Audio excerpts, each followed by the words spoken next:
estábamos hablando de las famosas pensiones y de los proyectos de rebaja y de lo que se está haciendo. Yo conté en una oportunidad cómo surgió el régimen de Hacienda y por qué se llama régimen de Hacienda y de la Asamblea Legislativa.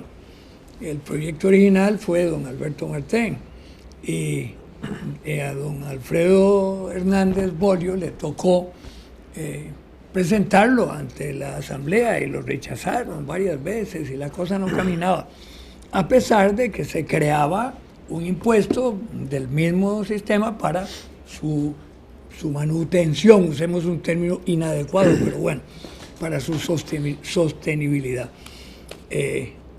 Y ahí surge lo del 30%. Un secretario de don Alfredo le dijo, yo consigo que eso lo pasen. Bueno, vaya, a ver qué. Volvió y dijo, sí, ya lo conseguí, pero ¿cómo hizo? Bueno, ya es que ustedes no habían pensado en invitar a los diputados a que participaran en el régimen. Ya le van a cambiar el nombre, se va a llamar de Hacienda y el Poder Legislativo. Ah, hombre, qué bien. Y además había que darles un premio. Y entonces yo les sugerí que por qué no ponían un aumento anual a su salario acumulativo. Dijo, ¿pero de cuánto? Yo no dije, pero ahí otro diputado dijo el 30%. Y ese fue el nacimiento del... Ahora bien, aún así se sostenía, aquí invitaron a un actuario chileno, hizo una revisión del esquema de la pensión esta y funcionaba. Resulta que hará unos 15 o 20 años tal vez, un empleado público dijo que por qué tenía que ver solo los pensionados de Hacienda tenían un régimen especial y la Corte falló que tenía razón. Entonces todos los empleados entraron en el esquema y ahí quebró definitivamente. Por eso es que el Estado, el gobierno tiene que buscar plata porque son a cargo del Estado, ¿eh? En fin, eso tiene una historia, ¿verdad?, complejísima, yo la relaté, pero en todo caso, en otra oportunidad, aquí con Fernando, él contó una fórmula que se había presentado que era sobre la base de impuestos, una base impositiva. Y yo le conté también que precisamente con don Gonzalo Facio, él había también presentado algo sobre esa base, la base de impuestos, sostener cierto nivel para que no llegaran a la estratosfera como llegan algunas pensiones. Pero en fin. No deberíamos preocuparnos mucho de eso. Sí. Si el gobierno ha anunciado que hay más ingresos que gastos, más bien deberíamos promover el aumento de las pensiones. Que el gobierno, con la influencia que tiene en su partido de Venezuela, digámoslo así, de la influencia venezolana, copie un poco lo que pasa en Venezuela. El año pasado Maduro, por ejemplo, aumentó 4 veces los salarios, aumentó 3 veces las pensiones, ¿verdad? Aumentó en 143% el ingreso de los trabajadores de PDVSA, que es como aumentar el ingreso de toda la refinadora aquí en Costa Rica. Pero la depauperización de la moneda es más alto que todos esos aumentos. Le entregó a los militares recientemente 9.300 millones de bolívares para beneficios laborales. De bolívares fuertes. Entonces uno dice, hey, pero si está sobrando la plata, ¿cómo le va a sobrar al gobierno? El gobierno no debería preocuparse, más bien los trabajadores es el momento en que tienen de acercarse al gobierno a buscar alguna alianza estratégica que les pueda dar aire en ese sentido. Y así se puede gastar lo que está en exceso, ¿verdad? Porque si no, ¿qué va a hacer el gobierno con ese exceso? No, pero... El problema es qué va a hacer. En Venezuela eso se lo corruptan, digamos. No sé si el término está bien dicho. Perdón, esa palabra es nueva, pero es perfecta. Estoy con un filólogo, aquí estoy con un especialista de la lengua, pero... No, yo no soy especialista, pero se lo corruptan, sí, claro. Ahí se lo cachan, como decíamos nosotros antes. Acuérdate la definición de especialista. Especialista es uno que dejó de pensar. Sí, claro, pero así es. Entonces, No, Yo no le tengo tanta aversión a la buena noticia que nos dio el presidente un día de estos, empezando su primer discurso público en televisión, de que iba a haber bonanza por los ingresos en el país. Hay que ver cómo se destina esa bonanza, nada más. Yo no me di cuenta porque me habían Al cortado. mismo tiempo me está habían cortado anunciando la viajes luz. a Guatemala y a otros lugares ya. Pero Bonanza era un programa de televisión. Bueno, era como un rancho, era la administración de un rancho. Me imagino que el el presidente ranchito piensa feliz. que este es el rancho. El ranchito feliz. Solo que en Venezuela Pues los estos ranchos días son tuve- tugurios. Un día, Mientras no voten el rancho. todo está bien. hablando de bonanza, hace poquito vi unas fotos de cómo las casitas del set de bonanza, cómo están llenas ya todas de maleza y todo. Sí. A propósito de esa bonanza que anuncia el gobierno, no sé si estará bien empleado el término bonanza, pero en todo caso, si hay más ingresos, uno pensaría que va a haber más bonanza. Hay un dato que es alarmante, que es que el 48% de la niñez de Costa Rica está en los hogares que están ubicados en pobreza. Y eso sí es grave, porque estamos hablando de la mitad de la población futura de Costa Rica eso es que no gravísimo. tiene perspectivas, que no tiene futuro, literalmente hablando, porque mucho de la mejoría, digamos, socioeconómica de la población se asocia hoy a niveles educativos, a si se tiene tercer año, si se tiene quinto año, si se tiene primer año de la universidad, si se tiene bachillerato universitario, licenciatura, etcétera. Cuando no hay educación, hay pobreza garantizada. Bueno, definitivamente. la Eso es pobreza una del verdad. país hoy descansa en el 48% de los Imagínate. niños de No, Costa no, Rica, no, de todo no. Costa Rica, No, que eso no está puede ser, no en puede el ser. nivel de pobreza. Qué barbaridad. Esa parte No grave. sabía yo ese porcentaje. No, eso lo oí un Es día de estos. alarmante. Sí. Alarmante. Entonces, más bien si ese exceso de ingreso puede irse hacia ahí, estaría de acuerdo en que no aumenten los salarios ni nada. Pues sí. Me parece muy Ya bien. la ministra de Educación Ya es hizo- por un hecho eso. La ministra de Educación dio una medida muy importante, que en vacaciones siguieran funcionando los comedores escolares. Lo habíamos infantiles. aplaudido Sí, aquí un sí, día. sí. Muy bien, sí. Sí. ¿Verdad? Bueno. Y le metamos un poco a cultura aquí para fortalecer el área de la cultura nacional, que es como la cenicienta de nuestros ministerios. A pesar de que ahí hicieron un sacrificio propio. La ministra hizo un sacrificio muy importante Sí. de austeridad, pero no ha menguado, digamos, la cultura nacional. Sí. Pero sí hay que ponerle atención a eso de la educación. de la pobreza en en mi niños, en criterio niños. es vital si no se garantiza pues, desde el tiempo de don Jesús Jiménez de la educación gratuita y obligatoria a cargo del Estado. Y resulta que no está operando así.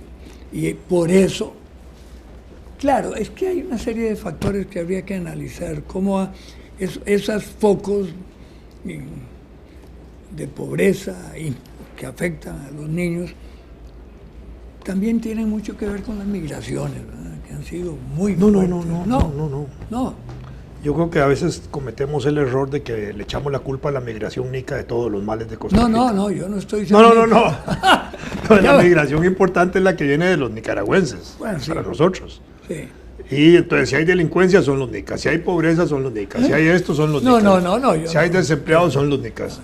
Los nicas han Sí, venido a la jugar... catamales son- Claro. Si hay nacatamales también, ¿no? No, claro que han venido a jugar un papel. Si ya al costarricense no le gusta trabajar en ciertas áreas, No Están siendo es suplidas porque por los no les nicaragüenses. gusta, Álvaro. Entonces, Los ¿por qué? trabajadores costarricenses dejaron de trabajar áreas agrícolas y construcción porque les pagaban menos de lo que la ley establecía. Entonces ahí empezaron a entrar los nicas. Ya. Y con anuencia del Ministerio de Trabajo. hay ciertas costumbres que se han Farideh Yales, cuando fue el pleito de Farideh Yales, Sí. si yo no recuerdo mal, Farideh Yales cuando quiso meter aquella boleta, era justamente para controlar en el trabajo agrícola los salarios. Sí. Y se lo volaron, casi lo metieron a la cárcel además, Sí. entre otras cosas. Hoy me digo, Sí, pero sí, hay claro. ciertas, llamémosle costumbres, ¿verdad? que se han perdido y que tiene mucho que ver con la formación de los niños desde la edad escolar. Yo recuerdo, yo estuve en la escuela Buenaventura Corrales en los años míos, cuando empezaba las cogidas de café, nos abrían la posibilidad de que fuéramos a fin de semana, ¿verdad? Y entonces hacían su lista y uno iba y se ganaba su platilla, pero aprendía a coger café. Ahora eso es monstruoso, que un niño se ensucie las manos. Es decir, se ha perdido ese sentido. Pero también se ha reducido la producción de café. Sí. El volumen pero no creo que eso sea la causa. O sea, sí, que debe ser, debe influir mucho. Primero, el ciclo escolar estaba asociado al ciclo productivo del café. Sí, entonces, claro. La gente podía salir en sus vacaciones finales para ir a la cosecha, ¿verdad? Cuando habían cafetales, no es que no hayan cafetales ahora, es que se ha reducido el volumen de producción nacional de café, ha aumentado el costo internacional de nuestro café por el llamado café gourmet, sí, y por el café de ciertas áreas que tiene un buen precio internacional. Entonces, vendiendo menos café tenemos altos ingresos, pero hemos reducido las regiones cafetaleras. Es que y con solo pasar de aquí donde estamos, en Radio Monumental hasta Heredia, y ahí solo vemos urbanizaciones, lo que antes eran cafetales. Es lo que pasa con Pavas, todo eso eran los romos, precisamente ahí era donde íbamos nosotros, chiquillos, a las fincas de los romos, y ya no hay ni una mata de café, ya todo eso son urbanizaciones, ¿no? Y toda esa área de Zapote hasta la Plaza Víquez igual, toda esa parte, sí. todo lo que estaba al sur de la Cari, todo eso desapareció como cafetales. Y entonces hemos reducido la producción, hemos mejorado el precio internacional nuestro, los cafetaleros siguen ganando bien, pero ya el café tampoco es el principal producto de exportación de Costa Rica. Cuando tenemos una canasta de casi 6.000 productos de exportación hoy, el café no juega. Servicios está muy alto. Servicios y la tecnología nuestra, ahorita la tecnología médica va de punta. Sí, así es. Ahora sigue siendo muy preocupante ese 45% de que estás hablando. Muy preocupante, como que le debía prestar mucha atención la Asamblea Legislativa, porque eso sí es un caso dramático. Un 45%. No, perdona, si la Asamblea Legislativa lo coge en sus manos, 48%. ¿Ah? Si la Asamblea Legislativa lo coge en sus manos, lo empeora. Pero además el problema de la Asamblea es que no decide, como no decide ninguna Asamblea Legislativa, porque ahí se hacen leyes. Sí. El problema con la Asamblea Legislativa en todas partes, yo creo que el sistema parlamentario como defecto fundamental tiene que se volvió demasiado permanente. Verborreico. Vamos a ver, en el siglo XIX el Congreso de los Estados Unidos no se reunía todo el año. Aquí tampoco. Mencioné otro país porque no digan que estoy hablando más de los diputados nuestros. Pero obviamente se organizaba el Estado de manera que se reunían durante periodos definidos a tomar decisiones sobre cuestiones iguales a las que tenemos pendientes ahora. Pero de pronto las comunicaciones y la teatralidad del sistema dio pie a que entonces estén reunidos virtualmente todo el año, tratando de hacer algo a veces cuando no hay que hacer, y haciendo mucho alrededor de cuestiones que no tendrían que estar resolviendo ellos, ¿verdad? Como por ejemplo. No, es que es interesante poner algunos temporalidades. Estarle dando cosas a la iglesia. Sí. Y luego porque eso hace que se vuelva verborreico, teatral, y entonces la modestia que más o menos caracterizaba, por ejemplo, los parlamentarios ingleses y norteamericanos en el siglo XIX, es lo que menos hay en los parlamentarios de los Balcanes de América. En Estados Unidos en este momento es igual. No, por eso. ¿No?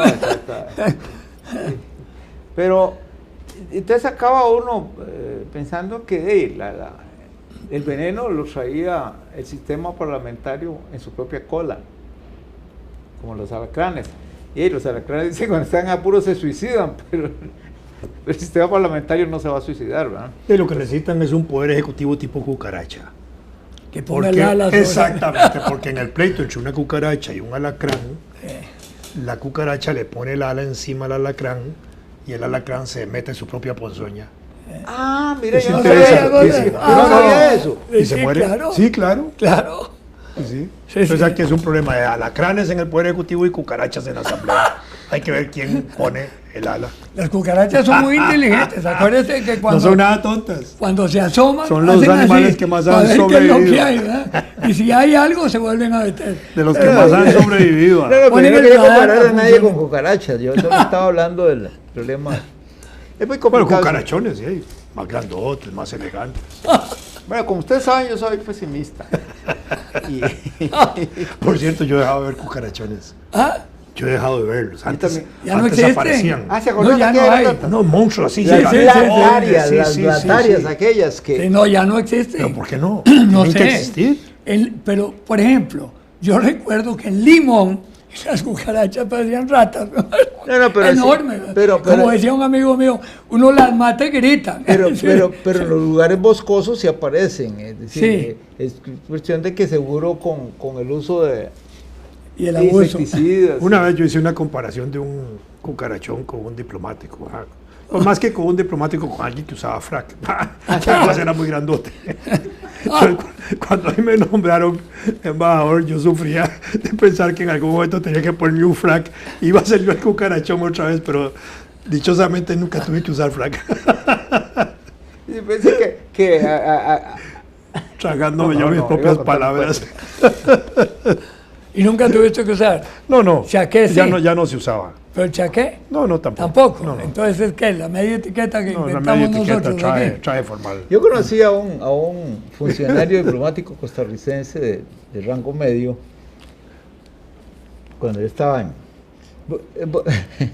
Voy a comentar una atrocidad, voy a hablar de cuando estaba en Europa, porque ahora parece ser que cuando uno habla de cuando estaba en Europa es un descastado. Pero bueno, yo estaba estudiando en Bélgica. Qué horror, yo estuviera en Bélgica, ¿eh? Puedo estudiar en ese país. Bueno, entonces resulta que muere Adenauer.